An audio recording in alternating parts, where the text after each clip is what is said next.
عن ابي موسى رضي الله عنه قال احترق بيت بالمدينة على أهله من الليل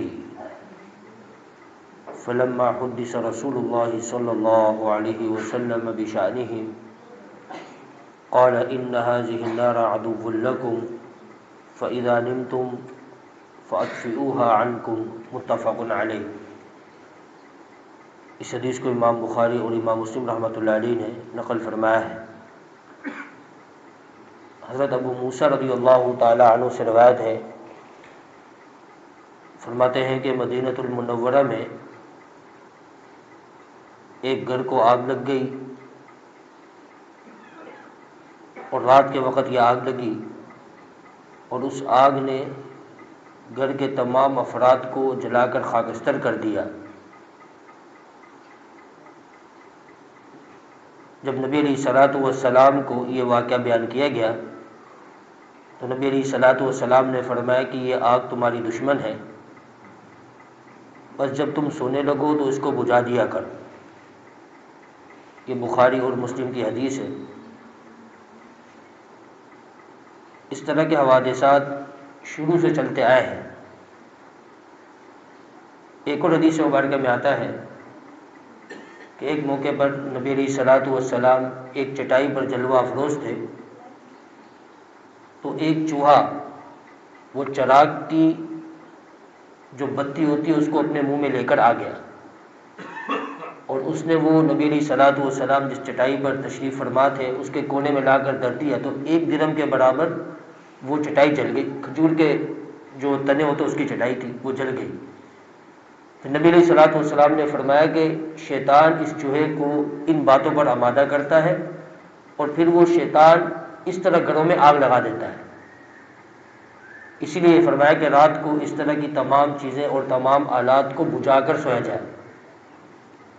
اب نبی علیہ الصلوۃ والسلام کی جب سنت کی مخالفت ہوگی تو بعض اوقات اتنا بڑا نقصان بھی ہو سکتا ہے۔ سنت یہ ہے کہ چراغ، دیا یا اس طرح کی جو چیزیں ہیں جن سے آگ لگنے کا اندیشہ ہوتا ہے رات کو اس کو گل کر کے اور بجھا کر سویا جائے، تاکہ اگر خدا نہ خواستہ کوئی اس طرح کا واقعہ ہو بھی تو کوئی زیادہ نقصان نہ ہو جائے۔ اس طرح کئی واقعات ہیں۔ اب حالیہ دنوں میں گل پلازہ میں بہت بڑا واقعہ ہوا، سینکڑوں لوگ اس میں شہید ہو گئے، اور کئی واقعات اس طرح آگ لگ جاتی ہے اور شیطان آگ سے پیدا ہے، جنات آگ سے پیدا ہے۔ اب ان کے لیے اس طرح کے معاملات کرنا آسان ہو جاتا ہے۔ اس لیے نبی علیہ الصلوۃ والسلام نے فرمایا کہ شیطان اس چوہے کو اس بات پر آمادہ کرتا ہے کہ وہ آگ کی کوئی چیز لے کر چلے جائے اور وہ کسی جگہ جا کر ڈال دے اور پھر وہ زیادہ چنگاری سے پوری آگ بڑک اٹھے، پورا گھر، کاروبار، دکان ساری جل کر خاکستر ہو جائے۔ یہ ظاہری طور پر نبی علیہ الصلوۃ والسلام نے ایک تدبیر بیان فرمائی۔ اس کے علاوہ روحانی طور پر جنات سے حفاظت کے لیے علماء نے لکھا ہے کہ رات کو آیت الکرسی پڑھ کے سوئے۔ آخری جو تینوں قل ہیں، نبی علیہ الصلوۃ والسلام کی عادت مبارکہ تھی کہ 3 دفعہ پڑھ کر لیٹے 3 دفعہ پڑھ کر اپنے ہاتھوں پر دم فرما لیتے اور وہ ہاتھ اپنے سر سے لے کر اور لیٹے جہاں تک ہاتھوں کو پہنچانا ممکن ہوتا وہاں تک پہنچا لیتے اور پورے بدن پر مل لیتے۔ اس سے پوری رات شیطان سے اللہ تبارک و تعالیٰ حفاظت فرماتے۔ منزل ہے، علماء کرام نے لکھا ہے کہ جو آدمی صبح شام 1 مرتبہ یا 3 مرتبہ پڑھ لے، شام کو پڑھ لے تو صبح تک اللہ تبارک و تعالیٰ شیطان اور اس طرح کے جو معاملات ہیں، سحر ہے، جادو ہے، اللہ تبارک و تعالیٰ حفاظت فرماتے ہیں۔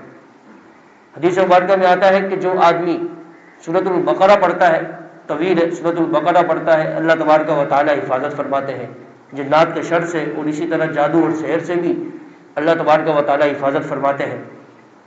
اس طرح جو روحانی چیزیں ہیں، جو اوراد و وظائف ہیں، ان کو پابندی سے پڑھ لیا جائے تو اللہ تبارک و تعالیٰ یہ جو شیطانی چیزیں ہیں اور شیطانی جو معاملات ہیں اللہ تبارک و تعالیٰ ان سے حفاظت فرماتے ہیں۔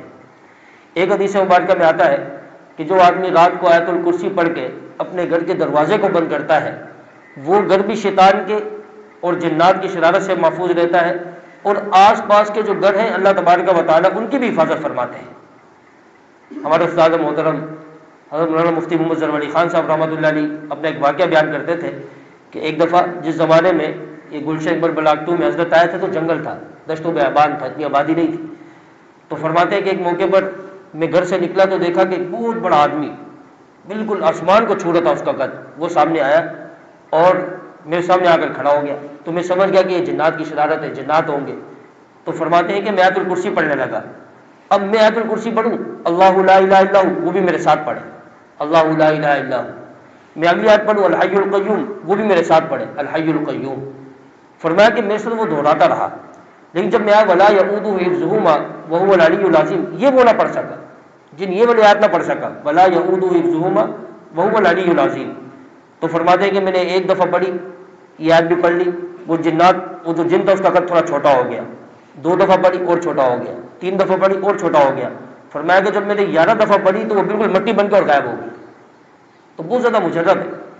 جن گھروں میں جنات کے مسائل ہیں یا جن افراد پر جنات کے مسائل ہیں تو وہ آیت الکرسی کثرت سے پڑھتے رہیں. 313 دفعہ پڑھیں، 101 دفعہ پڑھیں، 41 دفعہ پڑھیں. اپنے اوپر دم کریں، پانی پہ دم کریں، وہ پانی خود بھی استعمال کریں، گھر والے بھی استعمال کریں. اللہ تبارک و تعالیٰ اس طرح کی جو چیزیں ہیں، جنات ہیں، شیاطین ہیں، اللہ تبارک و تعالیٰ حفاظت فرماتے ہیں. اللہ تبارک و تعالیٰ عمل کی توفیق نصیب کرے.